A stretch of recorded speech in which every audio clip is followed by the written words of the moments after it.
especial a nuestros seguidores del podcast Social TV a través de YouTube, a través de Facebook. Un saludo muy, pero muy especial en este episodio número 72, donde tenemos un invitado muy especial y es Eric Zúñiga, cineasta, además escritor, floridano, que es lo más importante, porque siempre a través de este espacio estamos nosotros destacando a los hijos ilustres del municipio de Florida, haciendo un reconocimiento muy especial a estas personalidades. Mi querido Eric, saludo muy especial, ¿cómo le va? Hola Hilbert, ¿cómo has estado? Muy bien, muchas gracias. Acá visitando el municipio, que me encanta estar viniendo.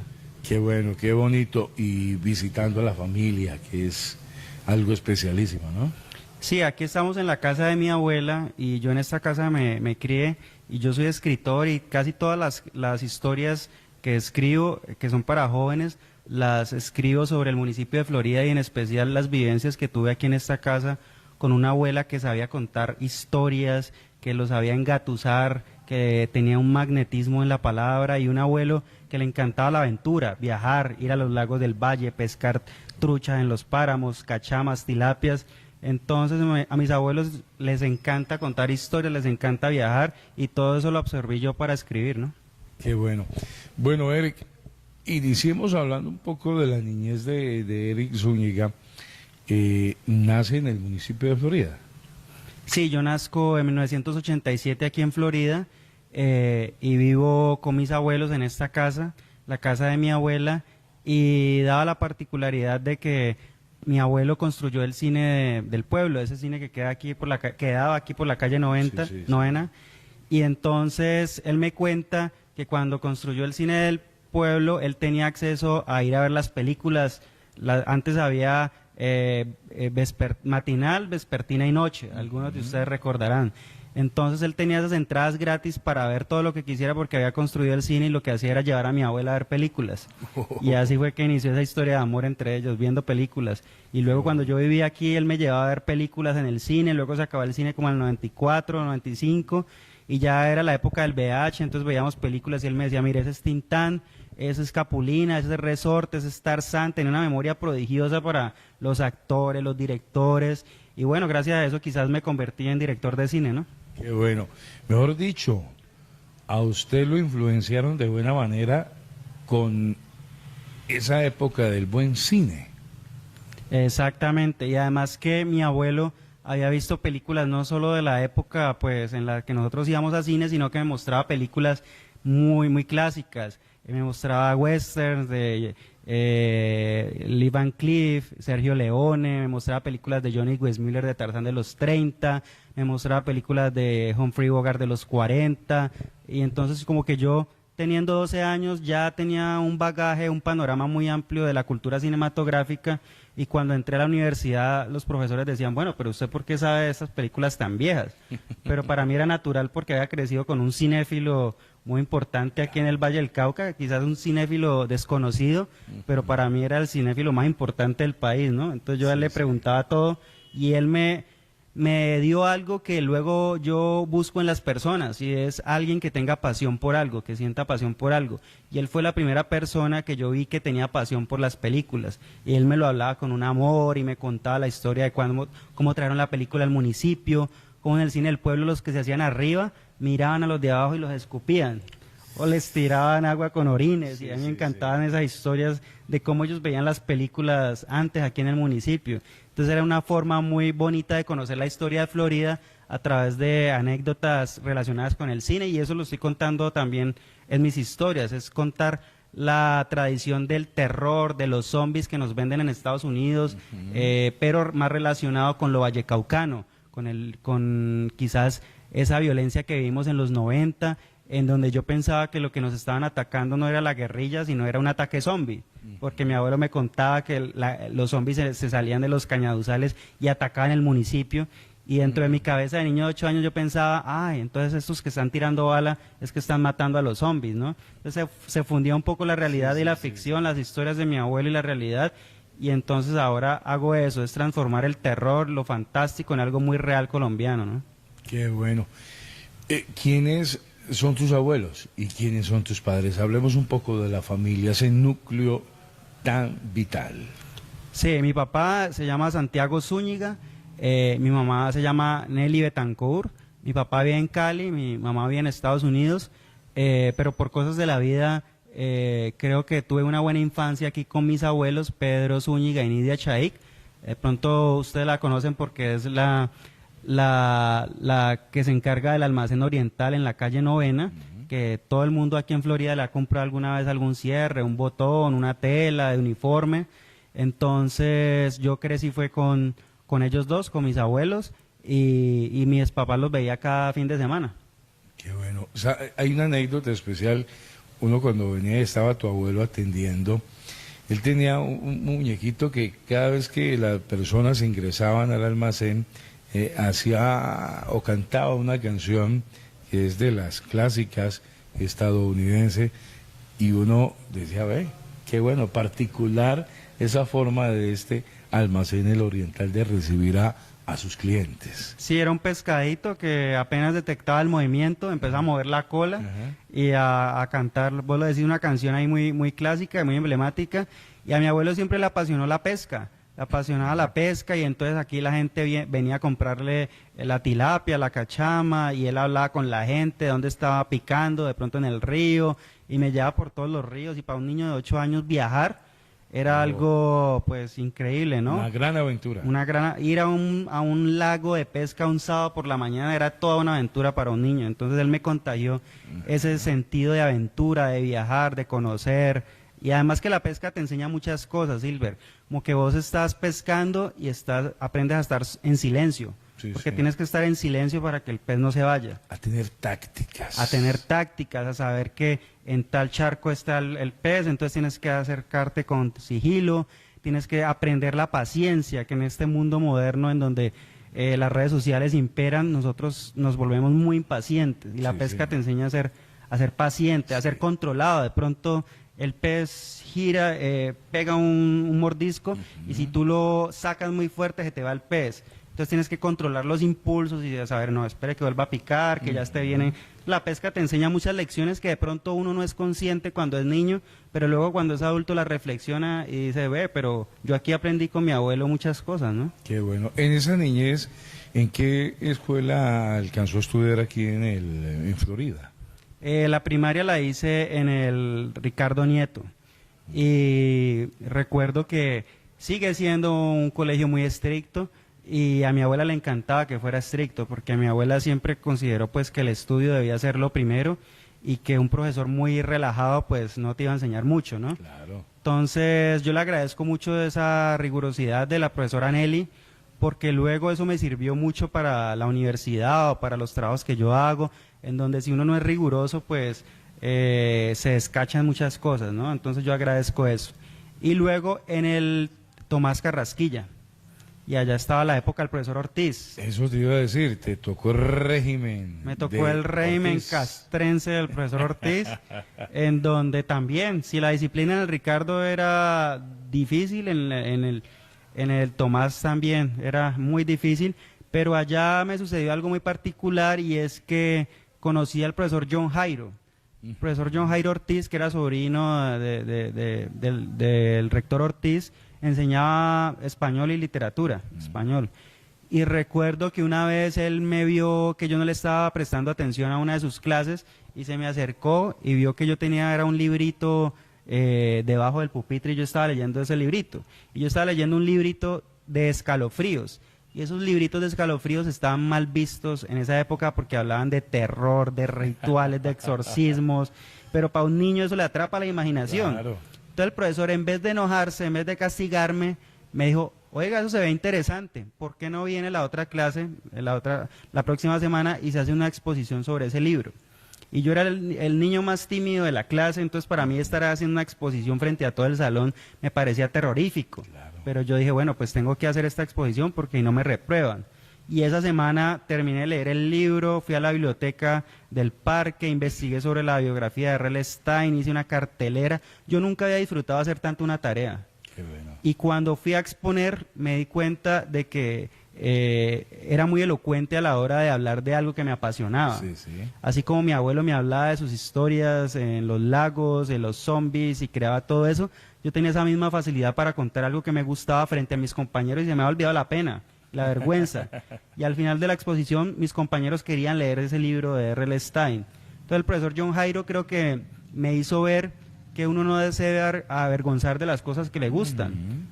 Porque lo pueden ver como algo malo. De pronto vos estás en una familia en donde el baile es considerado como algo negativo, la pintura, entonces vos comenzás a pensar de que quizás esa vocación no está bien vista y no la debes perseguir, y la vas dejando a un lado, y luego uno se da cuenta, he visto noticias de que lo que la gente más se arrepiente al final de sus días es no haber sido fiel a sí mismo. Sí, sí. Y luego dice, pero yo por qué dejé la pintura si yo era tan bueno para pintar.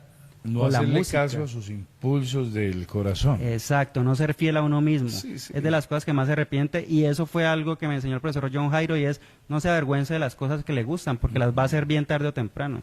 Podemos decir que el profe John Jairo Ortiz te dio esa introducción para ser más apasionado por el tema de lectura. Sí, y además que él organizaba una semana de teatro acá en Florida, que yo no sé si lo hayan vuelto a hacer, la verdad, pero era muy interesante porque podía ir al colegio gente que no estudiara ahí, o sea, gente de todas las clases, iba todos los días a ver teatro durante una semana, y confrontarse uno mismo y ver que el arte tenía una reacción en el espectador, ver que vos los estabas haciendo reír o llorar, o un diálogo de pronto le llegaba a una persona y luego te decía, ay, esa obra que usted representó, yo la vi cuando era niña o niño, y ver que el arte tenía un impacto en las personas, creo que también fue muy valioso. Y eso es algo que no sale en el ICFES. En el ICFES a vos no te van a preguntar qué se sintió hacer la obra de teatro hace 2 años, pero son cosas que quedan para uno en la vida, Sí, ¿no? sí, Entonces, sí. hay muchas lecciones que no son cuál es la capital de España o cuál es el río más largo de Latinoamérica, sino que son lecciones de vida que no están en un examen, pero que vos te llevas para toda la vida, y eso nos lo regaló el profe John Jairo. Claro. Usted es un apasionado, un amante de la literatura, de las letras, obviamente. Pero ¿cómo le iban matemáticas en el colegio? Mira que me iba bien sexto y séptimo, que estaba el profesor Chazatar, Norberto, Ajá. porque él tenía una manera de enseñar muy lúdica. Entonces él llegaba contando chistes, decía, llegó la luz de la sabiduría, aprendía, y luego nos hizo leer un libro que se llamaba El hombre que calculaba, en donde los árabes, a través de historias, nos narraban cómo se inventaron las matemáticas y las ecuaciones. Entonces como que uno podía entender para qué servía esta fórmula matemática o este ejercicio, todo tenía mucho contexto. Entonces hasta ahí yo iba bien, sexto y séptimo iba bien. Luego nos cambiaron de profesor. No voy a decir el nombre del profesor primero porque se me olvidó, porque yo creo que uno de los malos profesores los olvida para siempre y los buenos le quedan a uno para Sí, toda sí, la vida. sí, sí. Pero él no ponía ese contexto, él simple decía, mire, tiene que aprenderse que X se voltea para acá y hace esta fórmula. La fórmula, ya. Ya, pero no le explicaba a uno por qué el sentido de esa fórmula. Mientras que el profesor decía, mire, es que necesitaban medir cuándo subían las mareas, y entonces a través de eso usted hacía una fórmula matemática y así mismo podía pescar y salir al río. Entonces yo decía, ok, entiendo. Pero cuando no te dan contexto sobre las cosas, sino que solo te las van a enseñar, pues es muy difícil. Y yo un día le pregunté al profesor, profe, ¿y esta fórmula para qué me sirve a mí? Y el profesor me respondió, para que cuando estudie ingeniería la aplique. Y pues para mí eso no fue una respuesta, porque yo le estaba preguntando era para qué me sirve a mí en la vida. Claro. Entonces yo creo que se ha perdido mucho esa capacidad de muchos docentes, no todos, de entregar el conocimiento de una forma amena y que un niño o un joven lo pueda entender, pero también tener contexto. Entonces eso es algo que creo que en la educación debería revisarse a sí mismo y decir, ¿estamos repitiendo las mismas clases año por año o estamos enseñándole a los muchachos a pensar, que es muy distinto? Enseñarle a pensar es muy distinto a enseñarle una fórmula matemática. Total. Bueno, Eric, vamos a hacer una pausa comercial y cuando regresemos vamos a dialogar un poco de terminas tus estudios y cómo ya comienzas a proyectar la vida y cómo ya con ese recuento que nos has dado de ese amor por la literatura, por esas buenas películas del ayer, dices, lo mío es este lado de la producción, de ser director, de crear lo mío, lo propio. Vamos a conocer un poco más de Eric Zúñiga después de esta pausa comercial.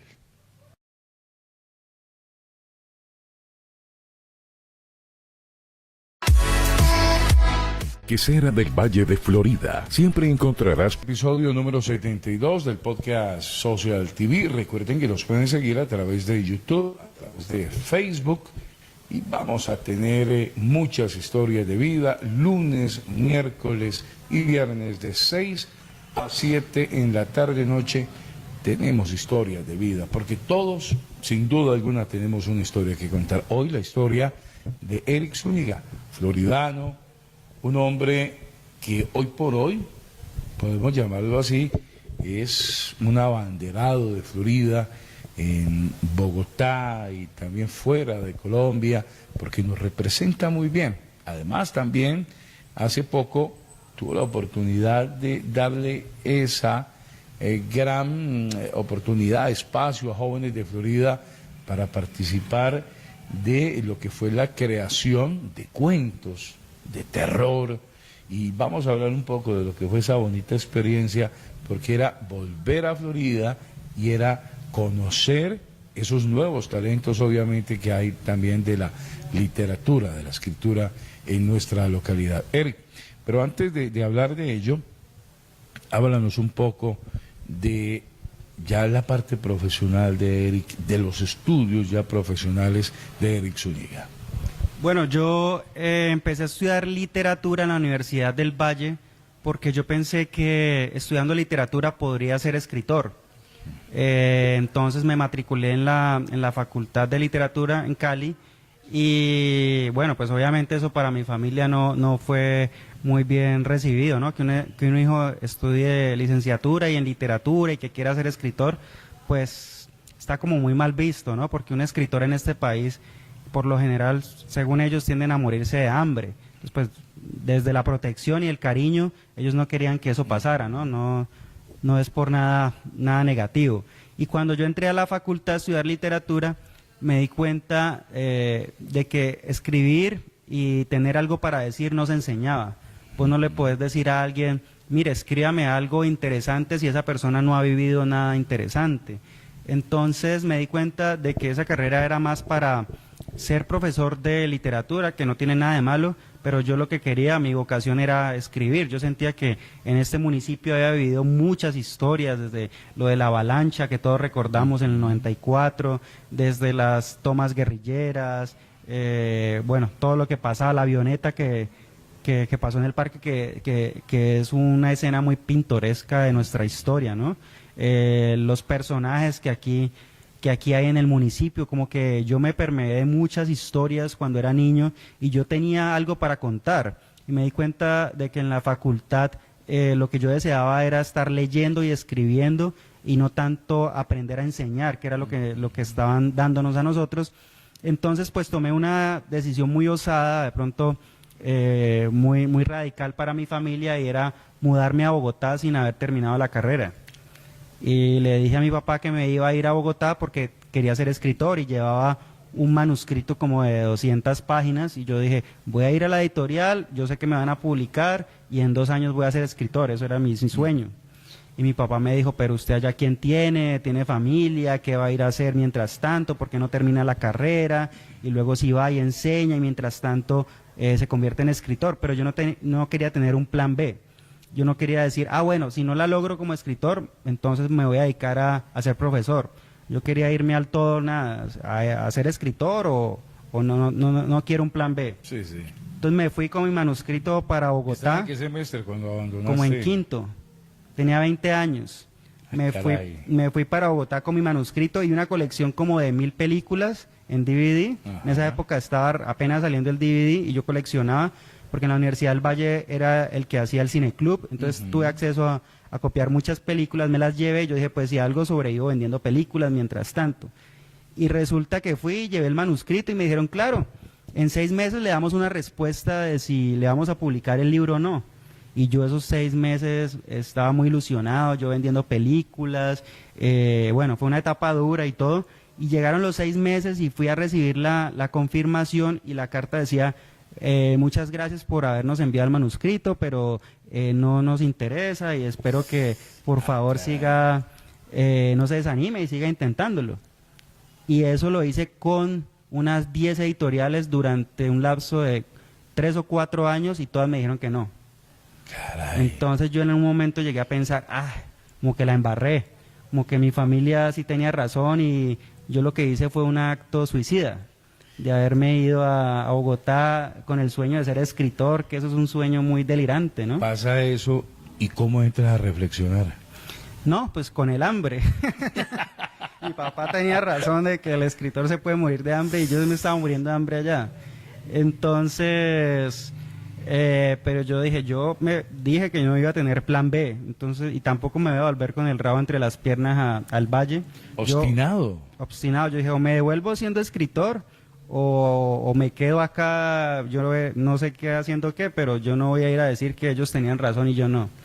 Entonces, resultó que allá conocí, vendiendo películas, a alguien muy importante dentro de la cultura cinematográfica de Colombia, que coincidencialmente es del Valle del Cauca, es de Cali, se llama Luis Ospina. Ellos eran 3, era Luis Ospina, Carlos Mayolo y un escritor que se llama Andrés Caicedo, que ahora es un escritor de culto en Latinoamérica, y él vio como esa pasión en mí, y él es era el cinéfilo más grande de Colombia, Luis Ospina, y hablábamos de tú a tú de cine, y decía, bueno, chévere que ese muchacho tiene ese conocimiento cinematográfico, y me dijo que yo estaba intentando hacer un documental, y él me dijo que me podía ayudar a conseguir los contactos para hacer ese documental, porque yo quería hacer un documental sobre la historia del cine de terror en Colombia.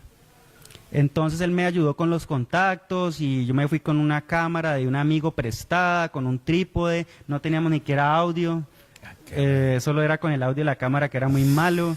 Nos fuimos, entrevistamos como a 10 directores de cine y luego se hizo la edición y se terminó el documental, y entonces se mostró en muchos cineclubes y a mí me dio por mandarlo a los premios India Catalina a ver qué pasaba, y resulta que el documental fue nominado a Mejor Documental. Un documental que no costó ni 500.000 pesos, hecho con las uñas, pero tenía un buen tema y unos buenos entrevistados. Atrapaba, hablaba del terror real de nosotros los colombianos, que no es Frankenstein, la momia, sino que es el Paraco y el Guerrillo.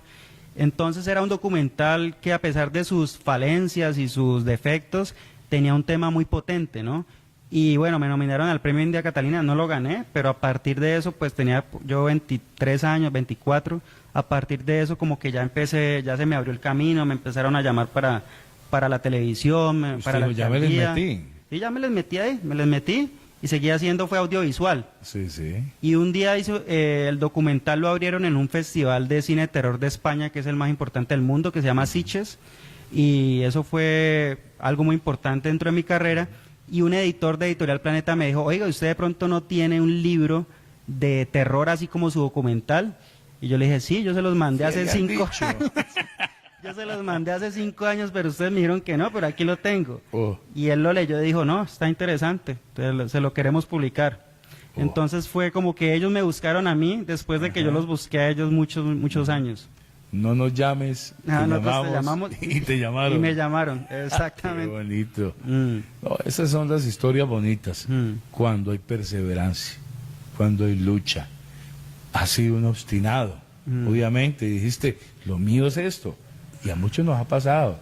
Y decimos, no, yo quiero vivir es de esto. Yo no me veo en tal y tal otra cosa. Y qué bueno. Esas son, y es lo que venimos nosotros replicando aquí a través de este espacio Social TV, es que mire, hoy por hoy hay muchos que se hacen llamar influencers o influenciadores, pero uno dice, ¿pero influenciadores de qué? No hay una filosofía de vida en esos influenciadores, simplemente hacer un video con pegas, hacerle daño a las demás personas a través de esas pegas. Pero cuando uno ve estos verdaderos influenciadores de vida como Eric Zúñiga, uno se les quita el sombrero. Y uno dice, hombre, aquí aplica eso que venimos nosotros diciendo, que es con sacrificio, es con dedicación, es no perder la fe. Usted nunca perdió la fe, mi querido Eric. Siempre vivió con esa fe y esperanzado en que en algún momento se daba esa oportunidad. Y mire lo que usted nos dice, lo llamaron y dijeron, venga, y la tiene ahí todavía ese escrito, sí, venga para acá, este es el momento.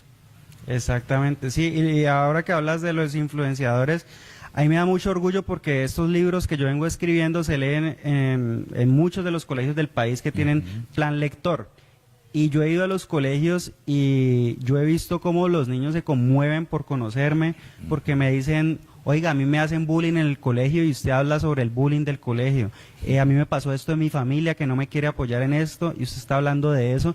Y su libro me inspiró para perseguir lo que a mí me apasiona. ¿Los identificas? Los identifico y se identifica conmigo, yo me identifico con ellos, es una relación mutua. Sí, sí. Y yo siento cuando voy a los colegios que el resultado de todo ese sacrificio de haberme ido para Bogotá, de haber pasado por eso, fue excelente cada uno de esos días, por muy oscuro que fuera, porque al final quedó una obra que le está sirviendo a un muchacho en Arauca, en el Meta, en Cundinamarca, y eso es lo bonito, uno luchar por lo que ama y al final eso que uno ama se convierte en un libro, en una película, en una canción que puede resonar con otros e inspirarlos. Qué bueno.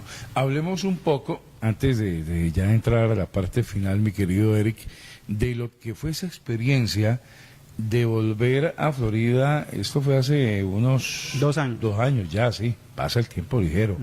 Hace 2 años, y decir, vamos a conocer esos nuevos talentos que hay en Florida también en el tema de escritura, de cuentos de terror. ¿Cómo le fue en ese entonces? Sí, eso fue una convocatoria con el Mintic que me gané para hacer un documental, una serie documental de 3 capítulos, y la premisa del documental era un escritor que viaja a zonas que estuvieron o están marcadas por el conflicto armado y hacer un concurso de cuentos de terror para saber los niños qué tienen para contar, qué les asusta a los niños de hoy en día. Entonces estuvimos en Barbacoas, Nariño, estuvimos en Tibú, en Cúcuta y en Florida Valle. Y yo quería cerrar el documental volviendo al inicio de donde surgió todo para mí como floridano, en la casa de mi abuela entrevistándola, entrevistando a mi abuelo, pero también haciendo un concurso de cuento, y en ese concurso hubo más de 300 jóvenes escritores que se interesaron y mandaron unas historias increíbles, bellas, y me di cuenta de que el terror de ellos no es la patasola, no es el Moán, no es la Llorona, el terror de ellos es al bullying, el terror de ellos es el maltrato intrafamiliar, el terror de ellos es a no encontrar algo que les apasione en la vida, de ser uno más. Y esos son miedos muy reales que tenemos todos. Y a través del género fantástico nosotros los podemos exorcizar. Entonces fue muy bonito leer las historias, ir a la biblioteca Félix y Rafán Gómez y darles una charla sobre mi infancia, sobre cómo yo empecé como escritor, animándolos a seguir escribiendo, pero más importante que todo es animándolos a seguir leyendo. Porque leer no es solamente para que los hijos de ustedes, los nietos de ustedes se conviertan en escritores, ni mucho menos.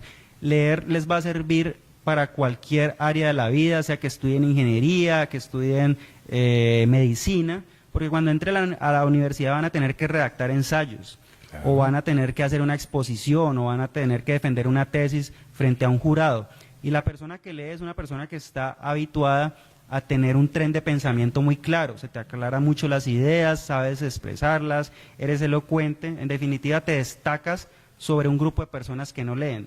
Y ahora que la gente casi no lee, entonces destacarse a través de la lectura es muy importante. Entonces yo voy con el mensaje de generar un hábito lector, de que ustedes los papás les lean un cuento a los niños antes de dormir, o los niños los vean a ustedes leyendo un libro para que sigan el ejemplo, porque eso les va a generar infaliblemente un buen resultado en las pruebas ICFES, porque ahora ya no es de memoria, sino que es de comprensión de lectura. Sí. Y el joven, el muchacho que tenga una buena comprensión de lectura, va a tener un puntaje en el ICFES muy sobresaliente, va a poder elegir la universidad que desee, una universidad pública, y va a tener una buena carrera profesional. Entonces, pues como que esa es mi misión ahora, y con este concurso de cuento me di cuenta de que los pelados ahora, los más jovencitos, todavía no se han dejado obnubilar por el vicio del celular.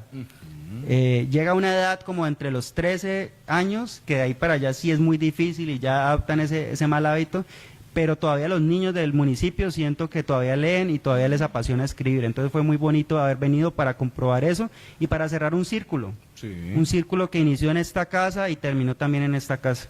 Qué bonito toda esta bonita historia de Eric Zúñiga.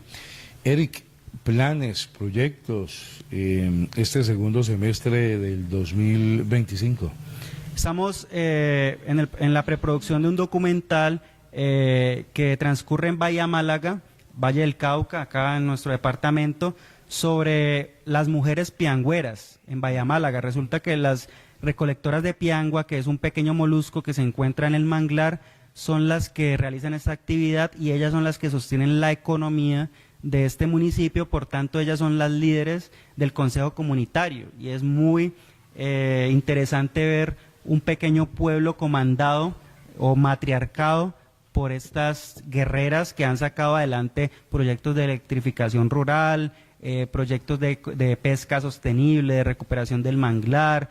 Entonces, ver este ejemplo de vida en esa comunidad liderada por mujeres, creo que es una historia que merece ser contada, sí, y que deseamos desde mi productora llevar a todos los canales regionales para que conozcan esta historia y se puedan inspirar en los procesos que ellas han tenido.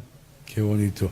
Eric, ¿cómo se sintió en este podcast, en esta entrevista y más aún hablándole a su gente? No, yo siempre que vengo al municipio me sitúo ahí con mi abuela en el almacén y le aprendo a ella mucho de cómo ella habla con la gente. Ella le habla, puede venir al alcalde o puede venir el muchacho que cuida las motos, y a todos les habla con el mismo interés de saber por qué esta historia, por qué. Yo soy una persona muy curiosa, sí, sí, y siento contigo que también eres una persona muy curiosa, que le gusta indagar el porqué de las cosas. Entonces me siento muy identificado cuando hablo con vos, porque creo que la curiosidad es la base del conocimiento. Sí. Cuando hay curiosidad, te animas a investigar, a leer. Cuando ya crees que tienes la verdad absoluta, ya te encierras en esa muralla de dogmas, y cualquier información que te dé pues no te va a servir porque ya tú tienes la verdad, ¿no? Claro. Entonces me parece que la labor del periodista también es como la del escritor, es despertar la curiosidad en la gente en vez de vender una verdad. Y entonces me siento muy cómodo hablando con vos siempre que vengo. Gracias, hombre, Eric, de verdad que sí. Y para despedirnos, vamos a hacerte entrega de esta medalla. Esta medalla la denominé ya hace varios años Orgullo Floridano. Tiene en su respaldo los colores de la bandera del municipio de Florida, verde, blanco y amarillo. Yo creo que con todo respeto me permitas imponerte esta... Ay, hombre, medalla. Qué honor, muchas gracias. Eric, porque para nosotros eres un orgullo floridano, eres un abanderado de esta hermosa tierra, del mejor vividero del mundo, como yo le llamo, aunque tenga sus problemas. Todos los municipios, todas las ciudades tienen sus problemas, pero creo que es de cultura y es, ante todo, de ese amor que le debemos de dar a ese terruño donde estemos, y vamos a cambiar el mundo. Gracias, Silver, y un saludo para toda la audiencia. Ojalá el compromiso sea con ustedes mismos, pero más que nada con las nuevas generaciones, de darles un buen ejemplo, de incentivarlos a la lectura, a que tengan pensamiento crítico, a apoyarlos en sus talentos, en sus aptitudes, y ya veremos que las nuevas generaciones son las que van a rescatar todos estos problemas que tenemos ahora, y nosotros también, ¿no? Sin duda. Eric, para finalizar, ¿cuál es tu sueño anhelado en la vida? Bueno, mi sueño es seguir trabajando en lo que me apasiona. Ese siempre ha sido el sueño desde que soy un niño. Todavía lo sigo conservando y espero yo terminar mis días escribiendo, grabando documentales, hablando de cine, de películas, como me hablaba mi abuelo, hablar con los niños del amor por la lectura, seguir llevando el mensaje de que la cultura y el arte nos va a salvar y va a generar paz. Así es. Muchas gracias de nuevo, Eric. Bueno, Hilbert. Dios te bendiga. A Gracias. ustedes, amables seguidores, muchas gracias. No lo olviden. Próximo viernes, otro invitado especial aquí, a través del podcast Social TV. Que Papito Dios nos siga llenando de infinitas bendiciones. Gracias. Chao, chao.